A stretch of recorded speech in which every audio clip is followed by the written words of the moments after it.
Hello guys, welcome back to my YouTube channel Study with Navin Rao. So in this video, I will discuss exercise 5.1. So this is the second video of exercise 5.1. In previous video, I will discuss exercise 5.1 question number second, question number third, and question number fourth half. So let's start our video. Complete watch this video. Complete. Clear? So let's start. So in previous video, I will discuss the concept of arithmetic progression. Go and watch. Example 1 and example 2. Exercise 5.1 के हमने question number 2, question number 3 and question number 4 के fifth part तक कर लिए हैं. Link description में पहले video का आप जाके देख सकते हैं. So now I will discuss six part of question number 4. First of all what is question number 4? Which of the following are AP. हमें बताना है इनमें से कौन सी एपी है और कौन सी नहीं है. If the form an AP, अगर एपी है, एपी कब होगी, कोई भी टर्म एपी कब होगी, जब उनके बीच सबके बीच का कॉमन डिफरेंस सेम होगा. अगर ये एक एपी है तो उनके बीच का कॉमन डिफरेंस बताना है क्या है, और कॉमन डिफरेंस के साथ साथ नेक्स्ट टू टर्म बतानी है, right, two more term. So let's start question number 4 six part. So this is six part. First term है हमारी 0.2 और सेकंड टर्म है 0.22. ऐसे ऐसे चल रही है सीरीज. सो हमें बतानी है इसमें कि ये एक एपी है या नहीं है. एपी कब होगी, जब इसके और इसके बीच का डिफरेंस 0.2 और 0.22 के बीच का डिफरेंस, 0.22 और इसके बीच का डिफरेंस, एंड दिस वन. अगर ये तीनों डिफरेंस सेम होंगे तो एक एपी होगी. होगी बिल्कुल.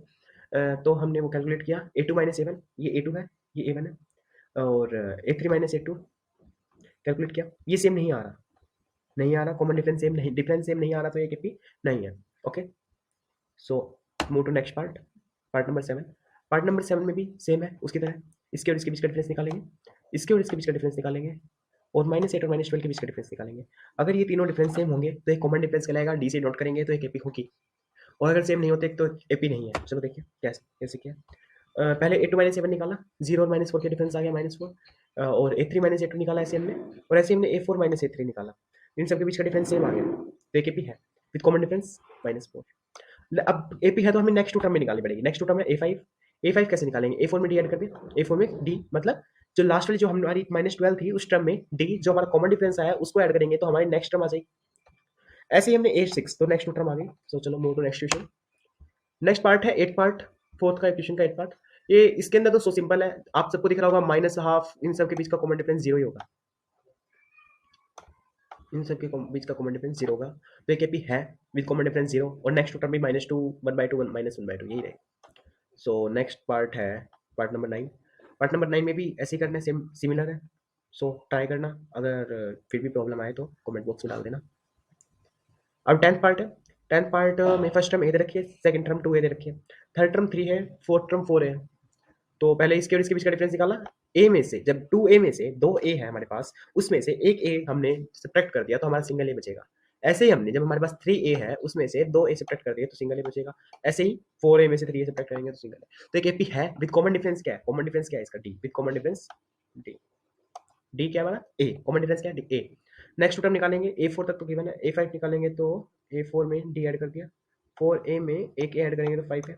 ऐसे ही A6 निकालने के लिए ये इक्वल टू है, A6 निकालने के लिए A5 में डी ऐड कर दिया, 5 ए प्लस जो हमारा A4 आया उसमें डी ऐड कर दिया, सॉरी A5 आया उसमें डी ऐड कर दिया, तो A6 आ गया. 11th क्वेश्चन पे, 11th पार्ट में करते हैं क्वेश्चन नंबर 4 के. तो इसमें वही करना है, एपी निकालने के लिए A2 माइनस A1, इनके बीच का कॉमन डिफरेंस, मतलब डिफरेंस, इनके बीच का डिफरेंस, इनके बीच का डिफरेंस. जब इन ये तीनों डिफरेंस जब सेम होंगे तो एक एपी होगी. और तो चलो चेक करते हैं डिफरेंस फिर. तो A2 माइनस A1 निकाला तो वो आया हमारा ए स्क्वेयर माइनस ए.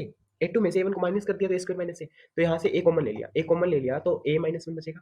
ऐसे ही A3 माइनस A2 निकाला, ए स्क्वेयर, तो ए क्यूब माइनस ए स्क्वेयर किया तो ए स्क्वेयर को कॉमन ले लिया, ए माइनस 1 आ गया. अब ये देखिएगा यहाँ पे कुछ दिख रहा होगा ए और ए स्क्वेयर, ये डिफरेंस सेम नहीं है. यहाँ पे ए स्क्वेयर आ रहा है और यहाँ पे ए आ रहा है.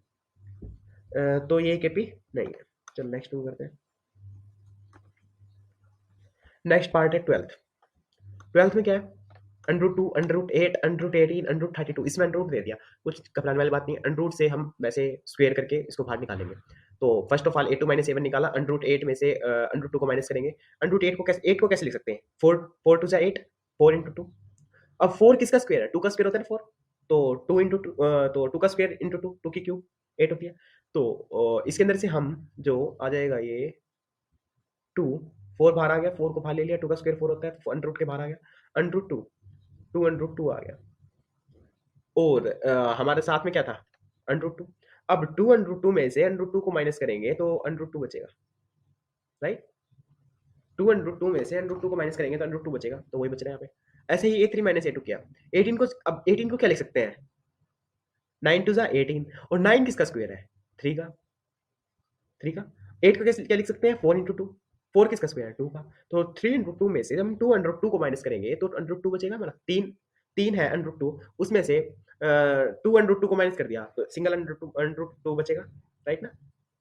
ऐसे ही A4 माइनस A3 निकाला। A4 में क्या है, √32, 32 क्या लिख सकते हैं, 16 इंटू 2, 16 किसका स्क्वायर है, 4 का, 4 √2। और किसको ये क्या था, √18 को क्या क्या लिख सकते हैं, 9 इंटू 2, 9 किसका किसका स्क्वायर है, 3 का। तो क्या बचा हमारा, √2 बचा। तो ये एक एपी है। कॉमन डिफरेंस क्या आ रहा है सबका, √2 कॉमन डिफरेंस आ रहा है। अब नेक्स्ट टर्म निकालें, नेक्स्ट टर्म A5 है। A5 कैसे निकालेंगे, A4 में डिवाइड करेंगे। A4 क्या है हमारा, 32, 32 को कैसे लिख सकते हैं, 16 √2, ये लिख किया था ना हमने। अब 16 किसका स्क्वायर है, 4 का, तो 4 √2 लिख सकते हैं। जब हम 4 √2 में √2 प्लस करेंगे तो क्या आएगा हमारा, 5 √2। और 5 का स्क्वायर क्या होता है, 25, 25 को रूट में ले जाओ, 25 को रूट में ले जाएंगे तो आ जाएगा √ 25 × 2, और 25 टू जा क्या होता है, 50, तो वही लिखा है 50। और अब करेंगे नेक्स्ट, A6 क्या है, A5 में डी ऐड कर देंगे तो A6 आ जाएगा। तो और A5 क्या है हमारा, 50, √50 आया। √50 में जब हम 2 ऐड करेंगे, ऐसे ही जैसे ये किया था, 25 × 2 होता है, तो √50 क्या लिख सकते हैं, 5 √2, 5 √2 में √2 प्लस ऐड करेंगे तो क्या आएगा, 6 √2। और 6 का स्क्वायर क्या होता है, 36, और 36 को जब हम अंदर ले जाएंगे रूट के, तो उसको 2 से मल्टीप्लाई करेंगे तो 72 आएगा, तो वही है 72। अब इसके 13 पार्ट है, √3, √6, √9, √12, ऐसे ही करेंगे। A2 में से A1 माइनस करेंगे, फिर A3 में से A2 को माइनस करेंगे। A2 में से A1 को माइनस किया तो √2, √3 और √6 है। √3, √6 को कैसे लिख सकते हैं, 3 इंटू 2। इसमें से हमने √3 को कॉमन ले लिया, तो क्या बचा हमारा, 1 माइनस √2। ऐसे ही A3 माइनस A2 किया तो 9 को क्या लिख सकते हैं, 9 किसका किसका स्क्वायर होता है, 3। आपको स्क्वायर तो याद होनी चाहिए। उसमें से √3 को माइनस कर देंगे तो 3 माइनस √3 आएगा। दिख रहा है ये सेम नहीं है, तो एक एपी नहीं है। तो चलो नेक्स्ट, नेक्स्ट पार्ट है हमारा 14। 14 में 1 स्क्वायर, 3 स्क्वायर, 5 स्क्वायर, 7 स्क्वायर, ऐसे दे रखी है एक सीरीज। तो एपी के लिए क्या होगा, जब इनके सबके बीच का कॉमन डिफरेंस सेम होगा तभी एपी होगी। तो चलो चेक करते हैं। A2 में 7 को सब्ट्रैक्ट किया, क्या आया, 3 के स्क्वायर में 7 का स्क्वायर को सब्ट्रैक्ट कर दिया। 3 का स्क्वायर 9 होता है और 1 का स्क्वायर 1 ही होता है, तो उसमें से वो करेंगे तो 8 आएगा। 5 का स्क्वायर 25 होता है, 5 के स्क्वायर, इनके बीच का कॉमन डिफरेंस निकालने के लिए क्या करेंगे, 5 के स्क्वायर में से 3 का स्क्वायर माइनस कर दिया, तो 5 का स्क्वायर 25 होता है और 3 का स्क्वायर 9 होता है, तो माइनस करेंगे तो 16 आएगा। तो ये सेम नहीं आ रहा, तो एक एपी नहीं है। और नेक्स्ट वन पे चलते हैं। Next one, 1 square, 5 square, 7 square, 73। A2 में से A1 को माइनस कर दिया, कॉमन डिफरेंस निकालने के लिए A2 में से A1 को माइनस कर दिया। और A2 क्या है, 5 का स्क्वायर, 5 का स्क्वायर क्या होता है, 25, 25 में से 1 माइनस करेंगे तो क्या आएगा, 24। A3 में से A2 को माइनस कर दिया। अब A3 में से इनके बीच का कॉमन डिफरेंस निकालने के लिए A3 में से A2 को माइनस कर दिया। और 7 का स्क्वायर क्या होता है, 49, 5 का स्क्वायर 25 होता है, तो 24 बचा। अब इनके और इसके बीच के कॉमन डिफरेंस निकालने के लिए 73 में से 7 का स्क्वायर माइनस कर देंगे, 73 है। इसमें से 7 का स्क्वायर क्या होता है, 49, 49 को माइनस करेंगे क्या आएगा, 24। तो एक एपी है विद कॉमन डिफरेंस क्या है, 24। और नेक्स्ट नेक्स्ट टर्म निकालने के लिए A5 कैसे निकालेंगे, A4 में कॉमन डिफरेंस D को ऐड करेंगे तो A5 आ जाएगा, वही किया हुआ हमने। ऐसे ही A6 निकालने के लिए A5 में D ऐड कर देंगे। तो आई होप आपको क्वेश्चन नंबर 4 क्लियर हो गया होगा। Thanks for watching, like this video and subscribe and share with your friends. Thank you, bye.